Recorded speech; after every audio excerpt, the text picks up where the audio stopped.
Defesa Petrov variante com cavalo C3.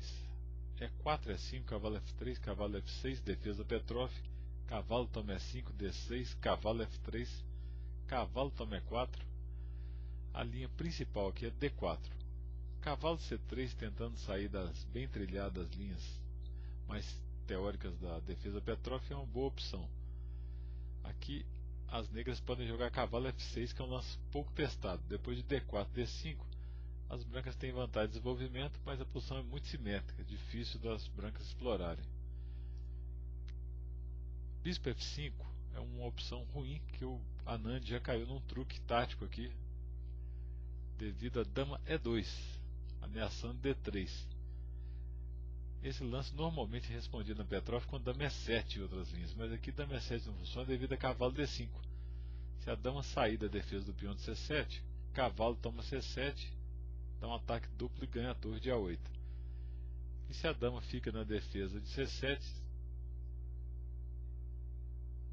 por exemplo, com dama D8, D3 ganha o cavalo de E5, por exemplo. E se D5 direto, D3 já ganha o cavalo também.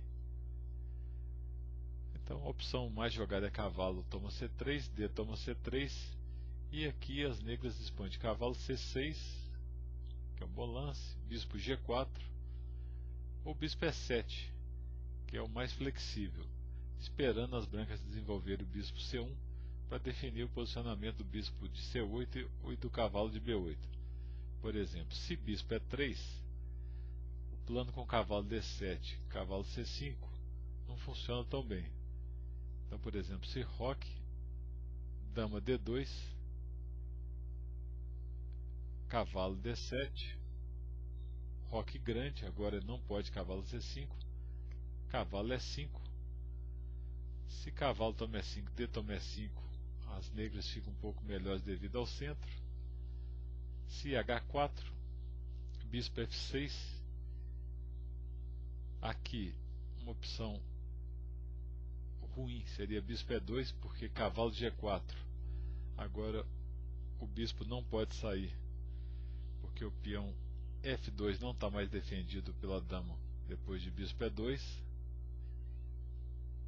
Mas as brancas podem seguir H5 ou cavalo G5, com a ideia de levar o cavalo ao posto avançado D5, depois de C4, cavalo E4, cavalo C3 e cavalo E5, uma ideia dada pelo Kazin.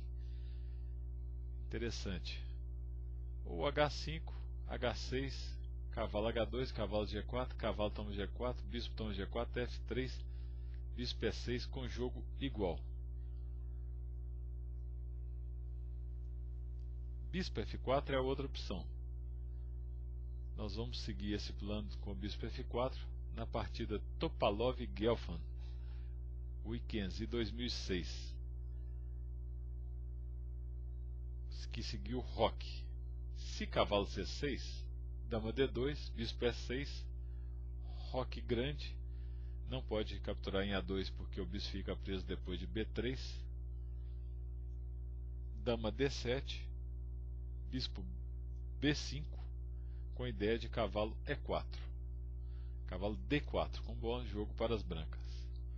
Ou rei B1, depois de rocão, cavalo de G5, ganhando par de bispos, e bispo toma G5, bispo toma G5, F6, bispo E3, as brancas avançam na ala do rei, tentando abrir a posição para o par de bispos, e o plano das negras é o inverso, não deixar que isso ocorra. Depois de roque, dama D2, cavalo C6 e roque grande, as negras ficariam sem plano. Mais flexível é o lance do Gelfand, cavalo D7, rocão, cavalo C5, H4, C6, interessante o lance do Gelfand, deixando cair o peão de D6. Se as brancas não tomam, vai seguir D5, com ótimo jogo para as negras.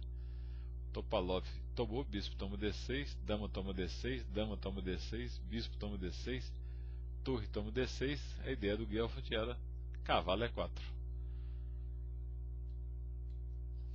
posição fica muito igual. Depois de torre D4, cavalo toma F2, torre G1, cavalo G4, bispo C4, bispo F5. Apesar da maioria de peões na ala do rei, para as negras, as peças brancas estão muito ativas, bem centralizadas.